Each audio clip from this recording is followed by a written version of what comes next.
Hello students, welcome to my YouTube channel GS study point. चलिए छत्तीसगढ़ की प्रशासनिक व्यवस्था को देखते हैं, जिसमें हम पंचायती राज को डिस्कस कर रहे थे और पंचायती राज के अंतर्गत हम जो है ग्राम पंचायत को देख रहे थे। तो उसी को कंटिन्यू करते हुए हम जो है आज ग्राम सभा को डिस्कस करेंगे। साथ ही साथ जो है ग्राम पंचायत की जो बजट है, जो उसके आय के साधन है, उसको भी हम यहाँ पे देखेंगे।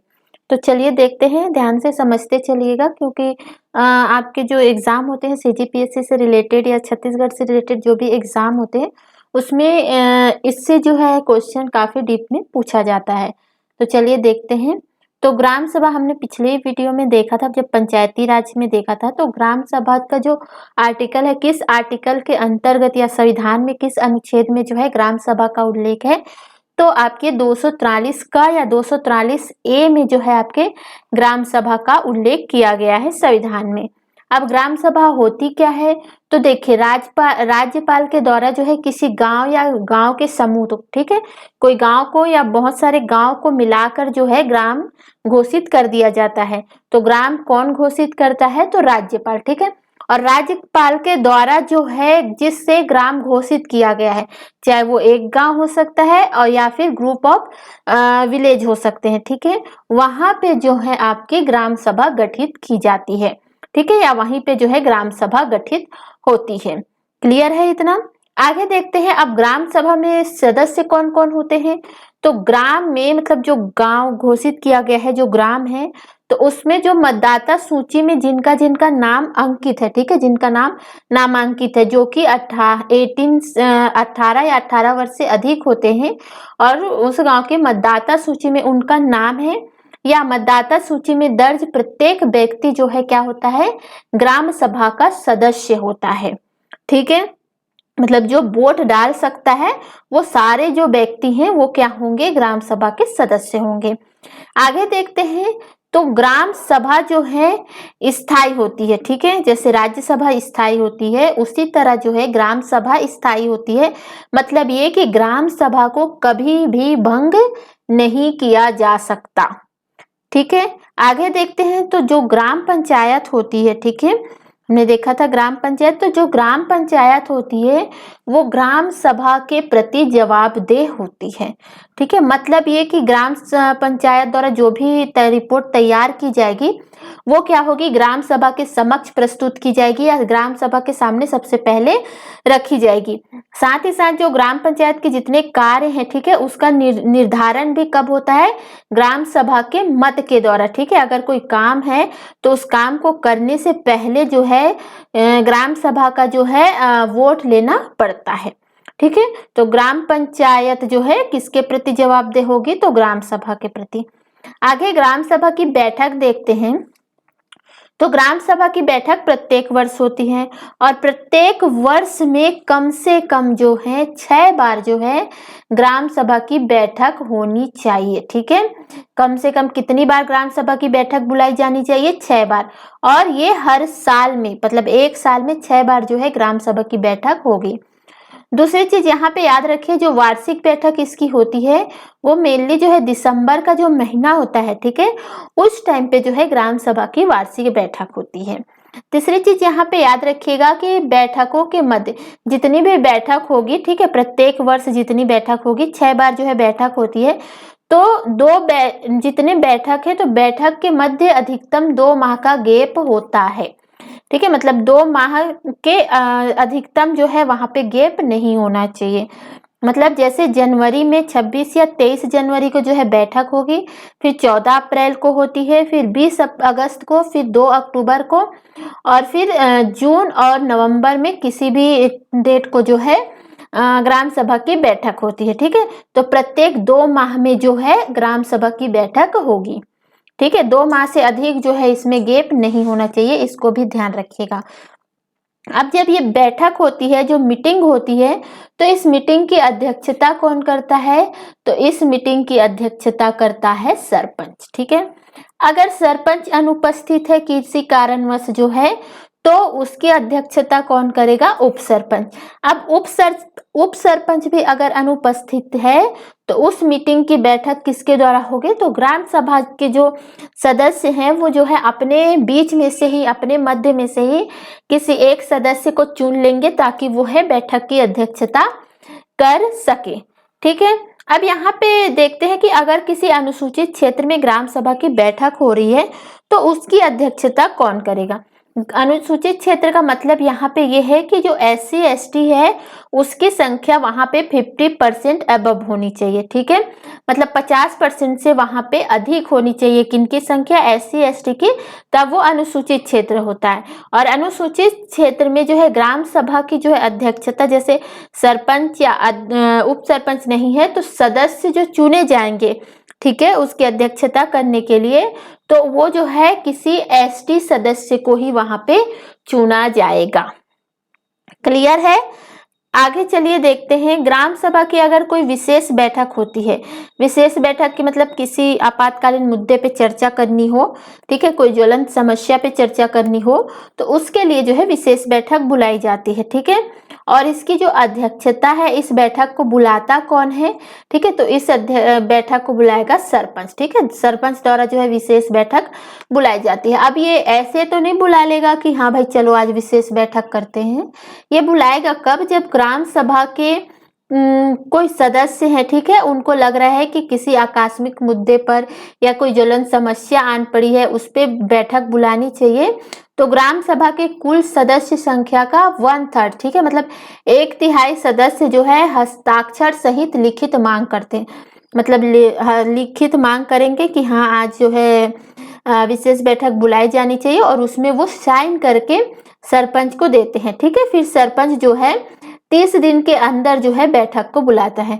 दूसरी चीज ये हो सकती है कि जो जनपद है या जिला है या कलेक्टर है तो इनके द्वारा अगर कोई आदेश दिया जाता है, अनुशंसा की जाती है कि उनको लगता है कि विशेष बैठक बुलानी चाहिए, तो ये जो है इनकी अनुशंसा पर जो है सरपंच द्वारा जो है ये विशेष बैठक बुलाई जाएगी, और इस टाइम भी वो है बैठक 30 दिन के अंदर ही बुलाई जाएगी।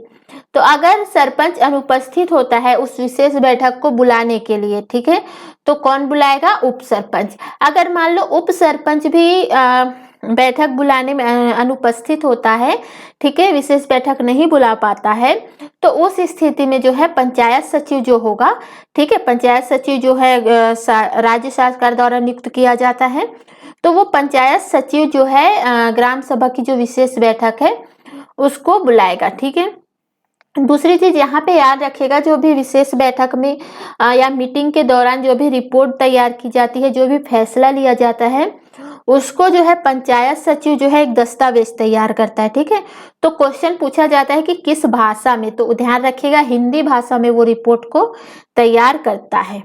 ठीक है, तो यहाँ पे मैंने बता दिया कि जो बैठक है वो 30 दिन के अंदर बुलाई जाएगी, और सूचना लोगों को कब दी जाएगी कि हाँ भाई अब विशेष बैठक बुलानी है, कब पर, किस समय बुलानी है, किस स्थान पे बुलानी है, ये सारी चीजें तो सरपंच डिसाइड करेगा, सरपंच नहीं है तो उप सरपंच, उप सरपंच नहीं तो पंचायत से।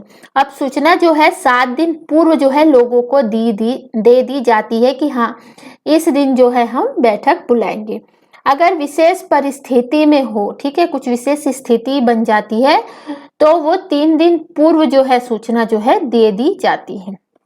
ठीक है, अब यहाँ पे कोरम और गणपूर्ति देखते हैं। कोरम और गणपूर्ति मैंने बताया था कि अगर किसी भी टॉपिक को स्टार्ट करना है, कोई मीटिंग मतलब रखी गई है ग्राम सभा की, अब किसी विषय पे चर्चा करनी है, तो कम से कम इतने लोग होंगे तभी जो है उस विषय पे क्या होगी, चर्चा होगी। ठीक है, तो ग्राम सभा के कुल सदस्यों का अगर 1/10 वहां पे है, ठीक है, 1/10 सदस्य हैं वहां पे, तभी जो है ग्राम सभा की जो है मीटिंग स्टार्ट की जाएगी, तभी वो कोरम पूरा होगा। और इस 1/10 में जो है 1/3 कौन होना चाहिए, तो 1/3 महिलाएं होनी चाहिए। ठीक है, 1/10 टोटल कोरम है, और इस 1/10 का जो है 1/3 जो है क्या हो गई, महिलाएं होगी।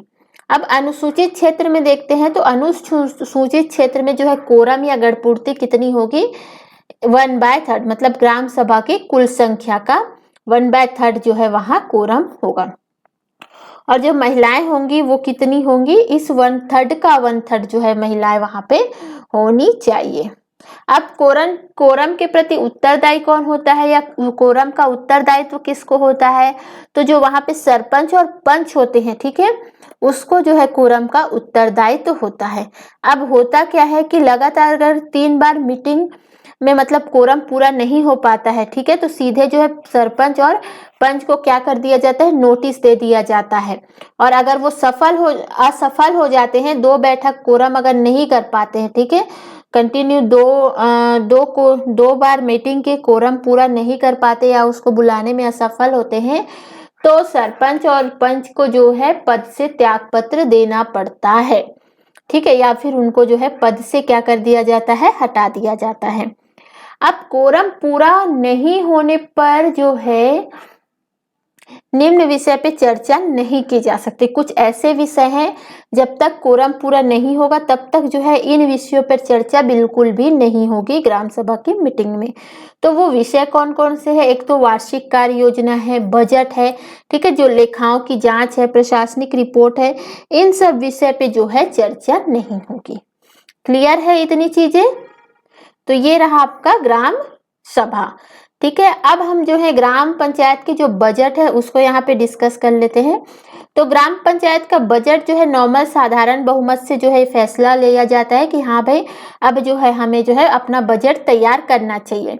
साधारण बहुमत का मतलब अगर पंच जो है 50% + 1 है, ठीक है, 100 पंच है, तो अगर 51 पंच अगर कहते हैं कि हाँ अब जो है बजट तैयार करना चाहिए, तो फिर जो है बजट जो है तैयार किया जाता है।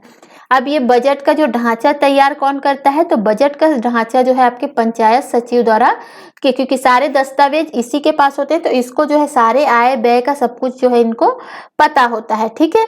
तो इसीलिए जो है पंचायत सचिव जो है बजट का जो है ढांचा तैयार करते हैं और 30 नवंबर तक जो है उनको ये ढांचा तैयार बजट तैयार करना पड़ता है। उसके बाद ये जो है इसको कहाँ भेज देते हैं, सामान्य प्रशासन समिति, क्योंकि हमने पिछली वीडियो में देखा था कि जो बजट है, बजट विषय जो है किस समिति के अंतर्गत आता है, सामान्य प्रशासन समिति के अंतर्गत, जिसके सभापति कौन होते हैं, आपके सरपंच, ठीक है। तो इनको भेजा जाता है और इनमें ये जो है चाहे अगर उनमें लगता है कि इसमें कुछ परिवर्तन करना चाहिए तो उसमें जो है सामान्य प्रशासन समिति द्वारा परिवर्तन कर दिया जाता है, कुछ चर्चा की जाती है, ठीक है। और 15 जनवरी तक जो है फिर वो जो है क्या करते हैं, अपनी राय देते हैं। उसके बाद 15 जनवरी को जो है ग्राम पंचायत के पास जो है बजट को रखा जाता है। ग्राम पंचायत में भी जो है उसकी चर्चा होती है, अगर कुछ परिवर्तन करना हो तो परिवर्तन का सुझाव देते हैं, परिवर्तन किया जाता है। उसके बाद फाइनली जो है 15 फरवरी को बजट को पास कर दिया जाता है, ठीक है। अब यहाँ पे हम जो है ग्राम पंचायत की आय को यहाँ डिस्कस कर लेते हैं। ग्राम पंचायत की आय है जैसे कि इसमें जो है खुद के शासन से जो है मतलब खुद के जो साधन होते हैं, स्वयं का जो साधन है, जैसे टैक्स लगाना, जल कर लगाना, ठीक है, दुकानों से किराया लेना, तो इससे जो है स्वयं के साधन से जो है उनको प्राप्त होता है। दूसरा जो है पंचायत निधि से, ठीक है, जो पंचायत में जो पैसे आते हैं, जैसे राज्य सरकार देती है, केंद्र सरकार देती है, विधायक फंड आता है, सांसद फंड आते हैं, तो उससे जो पंचायत को जो निधि प्राप्त होती है, जो पैसे प्राप्त होते हैं, वो जो है क्या है, पंचायत ग्राम पंचायत की आय में आता है। तो अब यहाँ पे हम एक एक करके देखते हैं कि पंचायत निधि से प्राप्त जो है कौन कौन से आय हैं, और साथ ही साथ ये देखेंगे कि स्वयं के साधन से जो प्राप्त जो आय है ग्राम पंचायत के, उसको यहाँ पे देखेंगे। तो देखिए, राज्य वित्त आयोग की सिफारिश पर जो है जो प्राप्त आय है वो जो है पंचायत मतलब राज्य वित्त आयोग जो है लगता है कि उसको मतलब बजट के लिए उनको पैसा देना चाहिए, कोई दिक्कत आ जाती है तो उनको पैसे देते हैं, ठीक है। तो राज्य वित्त आयोग के द्वारा जो है उनको आय दिया जाता है, ठीक है, वो जो है आपकी पंचायत निधि के अंतर्गत आता है। दूसरा जो है केंद्र या राज्य सरकार द्वारा जो है उनको अनुदान प्राप्त होता है। तीसरा जो है जनपद या जिला पंचायत द्वारा जो धन दिया जाता है पंचायत निधि को, वो जो है ग्राम पंचायत को, वो जो है आपकी पंचायत निधि के अंतर्गत आता है। और चौथा जो है आपके विभिन्न विभागों द्वारा जो कार्यों के लिए जो है दान दिया जाता है, धन दी जाती है, ठीक है, वो जो है पंचायत निधि के अंतर्गत आती है। साथ ही साथ जो है सांसद है या विधायक निधि से जो धन आता है, जो आय प्राप्त होती है, उसको भी जो है ग्राम पंचायत में पंचायत निधि के अंतर्गत रखा जाता है। साथ ही साथ यहाँ पे जो भू राजस्व में जो हिस्सा होता है, ठीक है, उससे जो आय मिलती है वो भी जो है आपको पंचायत निधि में आती है, इसको याद रखिएगा। अब स्वयं के साधन से प्राप्त आय क्या क्या है, तो देखिए उनको जो है दान दिया जाता है। कोई अगर स्कूल खोलना है, ठीक है, या कोई ऐसा काम किया जा रहा है, कुआं बनाया जा रहा है, तो उसके लिए जो है दान मिलता है, ठीक है, तो वो दान से जो है उनको आय प्राप्त होती है। चंदा दिया जाता है, चंदा के द्वारा आय प्राप्त होती है। या फिर वो टैक्स लगाते हैं, ठीक है, कर लगाते हैं, तो उसके द्वारा जो है इनको आय प्राप्त होती है। ये जो है उनके खुद के साधन से प्राप्त आय होती है। साथ ही साथ जो है जो धर्मशाला है, शमशान घाट है, ठीक है, और दुकान है, बैलगाड़ी है, साइकिल स्टैंड है, इन सब में जो है इन सब से जो है उनको जो किराया प्राप्त होता है, ठीक है, वो आय ही होती है। तो वो भी जो है उसके खुद के साधन के आय के अंतर्गत लिया जाता है। गौण खनिजों की जो नीलामी होती है, तो उस नीलामी के दौरान जो है उनको जो आय मिलते हैं, वो भी जो है आपके इसके अंतर्गत आते हैं, खुद के साधन के। साथ ही साथ भूमि है, भवन है, वहाँ पे जो है उन टैक्स लगाया जाता है, ठीक है, ग्राम पंचायत के द्वारा, तो उससे जो आय मिलती है वो भी जो है स्वयं के साधन के से प्राप्त आय के अंतर्गत आती है। नेक्स्ट देखते हैं, कुछ जो है ऐच्छिक टैक्स होते हैं और कुछ जो है अनिवार्य टैक्स होते हैं। ऐच्छिक टैक्स का मतलब जो है अगर ग्राम पंचायत चाहे तो उस पर टैक्स लगा सकती है और नहीं चाहे तो नहीं लगाएगी, मतलब उनके इच्छा पे डिपेंड करता है कि वो चाहे तो लगा सकती है, नहीं तो नहीं। तो ऐच्छिक टैक्स के अंतर्गत जो जल कर है, ठीक है, जो वाटर टैक्स होता है, जल के ऊपर जो कर लगाया जाता है, वो आता है। जरूरी टैक्स मतलब अनिवार्य है, जरूरी है उस टैक्स को लगाना, तभी जो है उनको आय प्राप्त होगी, तभी जो है ग्राम जो है चल पाएगा, ठीक है।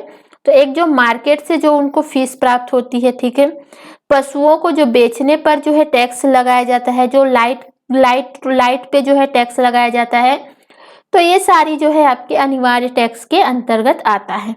तो इतनी चीजों को आपको ध्यान रखना है, ठीक है। तो कई बार क्वेश्चन पूछा जाता है कि खुद के साधन से प्राप्त आय ग्राम पंचायत की कौन कौन सी है, इस तरह से जो है आपके पूछ दिए जाते हैं। तो इजी है, आराम से जो है चीजें आपको याद हो जाएगी। तो चलिए, अगर वीडियो पसंद आता है तो वीडियो को लाइक जरूर कीजिएगा, और कोई कमी नजर आती है तो कमेंट बॉक्स में कमेंट करके जरूर बताइएगा, ताकि उसको नेक्स्ट वीडियो में सुधारा जा सके।